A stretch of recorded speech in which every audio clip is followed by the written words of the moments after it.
Magandang araw po mga kadayot. Share ko lang po to sa inyo kasi yung anak ko, tingnan nyo. Oh, tingnan nyo siya kung matulog. Lagi siya nakaganyan. Nakatuwad. Oh, ayan. Hindi siya nasasaktan. Ganyan talaga yan simula nung baby siya. Yung tuhod niya, nakaangat na ganyan. Tapos ang taas ng puwet. Nagtataka nga ako, bakit hindi nasasaktan yung ulo niya? Palagi siyang ganyan. Nagtataka nga ako, sabi naman ng iba, dito sa Bicol, mga kasabihan, oh, tingnan nyo kung gaano kataas yung, ano ng puwet niya, oh. Hindi siya nasasaktan. May nagsabi sa akin dati, nakita siya nung baby siya, tawag sa Bicol, anunuwal daw. Anunuwal, yung parang, yun sa mga paniniwala na matatanda na, yung parang yung kasunod sa kanya, hindi nabubuhay, yung parang laging nalalaglag, ganyan. Pero nalaglagan na talaga ako isang beses na. Yung kasunod sa kanya. Mag-comment nga po kayo mga kadayot kung may ganyan din kayong anak. Gisingin ko siya, mga kadayot. Brel! Brel! Wala talaga. Brel!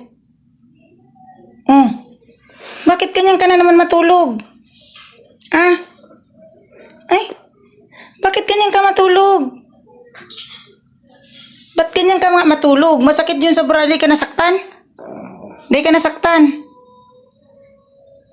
Eh wala, hindi tayo pinansin. Oh. Talagang puyat pa siya. Kasi kagabi naglaro to ng chess.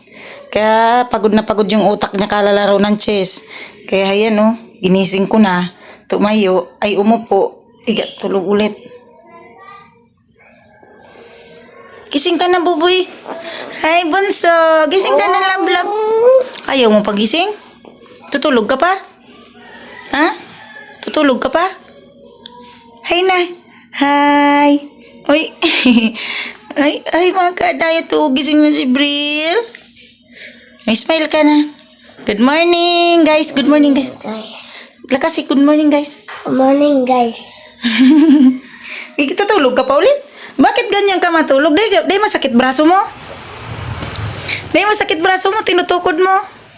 Uy, day masakit ang braso mo? Tsaka tuhod mo? Bakit nakatuwad ka lagi matulog, Brel? Briel, bakit lagi ka nakatuwad matulog? Briel.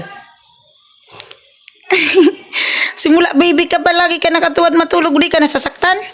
Ha? Di ka nasasaktan? Bril? Uy, sus, ayun na naman siya. Ayaw mo? Matutulog pa siya, ayaw pa man. Ayan na naman siya, oh. Kanya na naman yung posisyon niya. Nakadapa na naman yan dyan sa unan. Tapos maya makita mo yan. Pag natulog na naman siya ulit, nakatuwad na naman. Ay, nako pong anak ko. Very napalaka. O, yun lang guys. Pinakita ko lang sa inyo. Ayan, mag-comment kayo dyan kung may ganyan din kayong anak matulog, lagi nakatuwad. Bye-bye guys! Bye! God bless everyone. Bye-bye. Yun lang po. Nag-kiss pa siya. O, ano? Kiss.